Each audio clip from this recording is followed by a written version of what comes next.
القصه اللي غنعاود لكم اليوم قريتها في واحد المنتدى ديال واحد الشاب هو اللي عاودها وقال باللي هاد القصه اللي وقعت ليه قصه حقيقيه. واحد الشاب سميتو محمد عنده 17 عام، كيعجبوه بزاف القصص ديال الرعب وكاع داكشي اللي كيتعلق بالرعب وداكشي اللي كيتعلق بالجن وداك العالم الاخر، وديما كيبقى يقلب على هاد المواضيع، كيبقى يدخل اليوتيوب يبقى يقلب على هاد المواضيع، كيقرا كتب ديال هاد المواضيع، يعني مهووس بزاف بهاد النوع لدرجه ولا كيجرب شي حوايج اللي اصلا محرمه، وبقى على هاد الحال واحد المده اللي طويله. ولكن الوالده ديالو كانت ديما كتقول ليه اولدي ما عندك ما دير بهادشي، بعد من هادشي راه ما عنده ما يفيدك، راه شي نهار تقدر طرا لك شي حاجه اللي خايبه، بعد من هادشي الله يرضي عليك وكون تسمع. ولكن بطبيعه الحال هو كيجاوبها وكيقول لي انا عارف شنو كندير، غير ديها في شغالاتك، انا كيعجبني هادشي نديرو وكنرتاح فيه. وبقى محمد على هاد الحال حتى لواحد النهار غتوقع ليه واحد الحاجه اللي غتبدل ليه حياته كامله. كان واحد النهار في المحل اللي خدام فيه، وكان داك الساعه الليل والشتا والبرد بزاف، وكان بوحدو في هذاك المحل، وواحد شويه غديه عينو، يعني غادي ينعس بلا ما يحس، حتى غادي تضربو الفيقه مع هذيك 12 ديال الليل. غيفيق غيقول اوه كيفاش نعست، وقيلا غير مع العيا وداكشي غنكون نعست بلا ما حسيت. المهم مع غادي ينوض غادي يشوف في الباب ديال المحل واحد المشه بيضه كتشوف فيه واحد الشوفه اللي غريبه. هو بطبيعه الحال ما فهم والو، قال هاد المشه بيضه زوينه ولكن الشكل ديالها غريب بزاف، وحتى هادوك الشوفات اللي كتشوف فيه غريبه ماشي طبيعيه. وهنا دخلوا الشك بزاف وبدا كيخاف وقال غادي نجري على هاد المشه.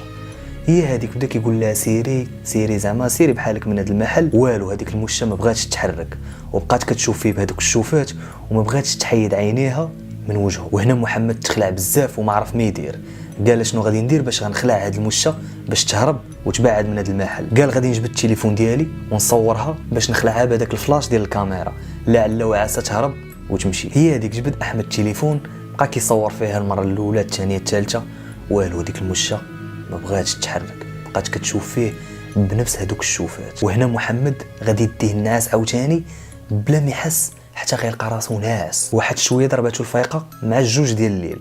ملي فاق قال وقيلا غير كنت كنحلم، راه ما كاينه لا مشه لا والو، حيت ملي فاق ما لقى حتى شي حاجه تما.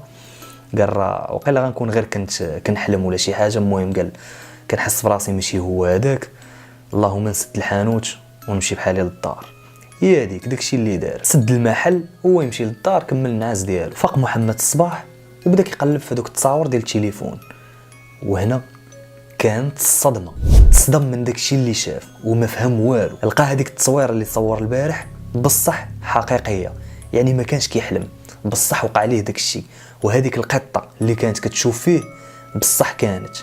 ولكن البلان اللي ما فهمش والبلان اللي سطاه هو في التصويره لقى جوج مشاش، ماشي غير مشه وحده، وبجوجهم كحلين، اللون ديالهم كحل كامل، على عكس داكشي اللي شاف في الاول، شاف غير مشه وحده اللون ديالها ابيض. ولكن في التصويره بانوا ليه جوج مشاش واللون ديالهم كحلين. وهنا ما عرف ما يدير، بغى يمسح هذيك التصويره ما بغاتش تمسح ليه، ناض كيجري مشى عند صاحبه عاود ليه هذا الفيلم كامل اللي وقع ليه وقال ليه اش كاين واش كاين.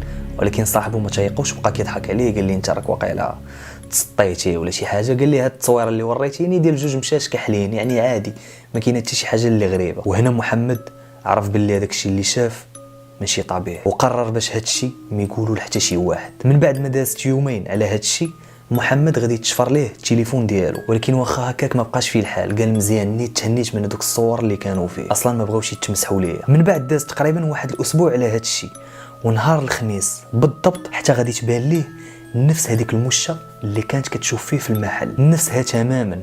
والمشكله عاوتاني واقفه قدام الباب وكتشوف فيه بنفس هذوك الشوفات اللي غريبه وكيخلعوا. غادي يجري على هذيك المشه باش تبعد وغادي يدخل الدار مخلوع ما قادرش يدوي. غتقول ليه الوالده ديالو مالك شنو واقع ليك، جيتيني بحال ماشي هو هذاك.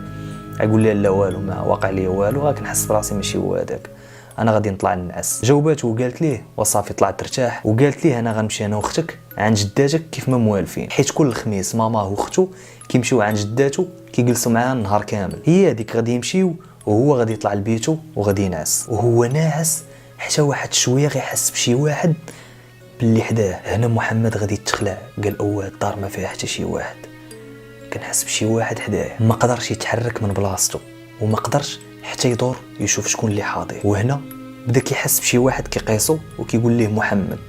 ملي دار لقاها اختو، قال لها شنو كديري هنايا؟ ياك خليتك مشيتي مع الوالده اش جابك عندي؟ اختو بقات كتشوف فيه بنفس هذوك الشوفات اللي كانت كتشوف فيه هذيك المشه. محمد ما فهم والو، بدا كيشوف اختو كيقول لها مالك كتشوفي فيه بحال هكا؟ ياك ما كاينه شي حاجه؟ اختو ما جاوباتوش، بقات واقفه في بلاصتها وكتشوف فيه. وهنا محمد تخلع، بدا كيغوت عليها، قال لها واش باغا تخلعيني؟ سيري بحالك بعدي مني. حتى الاخر جاوباتو وقالت ليه انا غادي نوجد لك شي حاجه تاكلها، راني ما مشيتش مع الوالده لعند جداتي. قال لها صافي واخا غير سيري خرجي من البيت ووجدي لي شي حاجه. هي هذيك. محمد بقى في بلاصتو ولكن ما فاهم والو، وحس بشي حاجه ماشي هي هذيك، لدرجه ما قدرش ينوض يخرج من بيته، بقى تما ما قدرش يتحرك. قال شنو غادي ندير؟ قال اللهم نرجع للناس. هي هذيك رجع كمل نعاسو. واحد شويه كيشم ريحه الحراق، كيشم في ريحه الحراق بحال ريحه الدخان في الدار. هو يقول لك ماشي حاجه كتحرق هنا في الدار، ضروري ما خاصني نوض نشوف شنو كاين. ناض حل البيت وخرج، بدا كيقلب في الدار، ما لقى حتى شي حاجه، ما لقى حتى شي حاجه اللي خارج من الدخان ولا فيها ريحه الحراق. حدو لقى هذيك الماكله مصيبه ومحطوطه فوق الطابله، الماكله اللي صوبات ليه اختو. بقى كيشوف في هذيك الماكله وبانت ليه غريبه، عمر اختو ما صيبات ليه شي حاجه بحال هكاك. وهنا دخلوا الشك وما فهم والو. واحد شويه كيسمع الدقان في الباب، مشى حل الباب باش يشوف شكون ويدخل الوالده ديالو واختو نيت. وهنا كان معصب بزاف وقال للوالده ديالو قولي لبنتك تفرق مني وما تبقاش دير فيا هذوك الشوفات، راه غادي نضربها. دوي معاها وقولي ليها تبعد مني، راني ما كنجبدهاش وما عنديش مع هذاك الضحك اللي كدير معايا. وهنا الام ديالو تصدمات، قالت لها ولدي اش كتخربق؟ راه اختك كانت معايا النهار كامل عند جداتها، منين جبتي هاد الهضره هادي؟ اش كتخربق؟ وهنا محمد تصدم، قال ماما لا راه كانت هنا في الدار وراه هي اللي صوبات لي الماكله. دخلت الوالده ديالو شافت هذيك الماكله وقالت لي ولدي شكون كان عندك في الدار؟ هاد الماكله هادي اصلا عمر اختك ما طيباش بحالها، قول لي شكون كان عندك في الدار. وهنا محمد تيقن باللي شي حاجه ماشي هذيك. وهنا ملي رجع كاع هذوك الاحداث اللي وقعوا ليه، شك باللي هذيك المشه اللي كانت تابعاه هي اللي دخلت للدار وصوبت ليه الماكله. ولكن واخا هكاك من بعد هاد الحادثه اللي وقعت ليه عاش حياته طبيعيه وما بقات وقعت ليه حتى شي حاجه. ولكن هادشي اللي وقع ليه بقى ديما كيتفكروا وديما في باله. الخوت الحلقه سالات، كتبوا لي في لي كومونتير الراي ديالكم وشنو كتقولوا على هادشي. وما تنساش لك انت اول مره كتشوفني دخل اشترك في القناه وخلي لايك للحلقه.